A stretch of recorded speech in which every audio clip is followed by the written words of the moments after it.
Hi all India cinema fans எல்லோரும் எப்படி இருக்கீங்க? நான் நல்லா இருக்கிறேன். இன்றைக்கி நான் பார்த்த படம் என்ன படம்னா மனிதன் தெய்வம் ஆகலாம். செல்வராகவன் சார் நடித்து சன் நெக்ஸ்ட் ஓடிடி ஆப்பில் இந்த படத்தை பார்த்தேன். படம் ஏப்ரலில் ரிலீஸ் ஆன அந்த படம். ஆனால் நிறைய மக்களால் இந்த படம் பார்க்கப்படலை.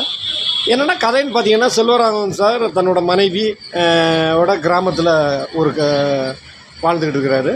அங்கே வந்து தன்னோட மனைவியையும் சரி, ஒரு அமுதாங்கிற ஒரு சின்ன குழந்தையும் சரி, அந்த ஏரியாவில் இருக்கிற ஒரு வில்லை, அதாவது நம்ம மைம் கோபி, அவர் வந்து அவரால் சில பிரச்சனைகள் வருது.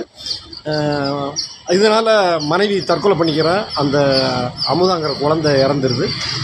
இதுக்கு காரணமான மைம் கோபியை ஒரு அப்பாவியான ஒருத்தர் செல்வராகவன் கிளைமேக்ஸில் என்ன பண்ணுறாரு அப்படிங்கிறது தான் கதைன்னு பார்த்தீங்கன்னா ஒன்றும் பெரிய ஒரு விஷயம்லாம் கிடையாது, சாதாரண கதை தான்.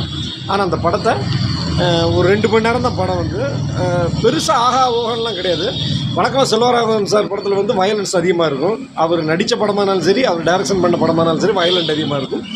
இதுலேயும் அந்த மாதிரி இருக்குது. நண்பர்கள் நேரம் கிடச்சா சன் நெக்ஸ்ட் ஆப்பில் பார்க்கலாம். இது ஒரு ஆவரேஜ் மூவி தான், பெரிய எக்ஸ்பெக்டேஷனோட பார்க்காதீங்க. இது ஒரு ஆவரேஜ் மூவி தான்.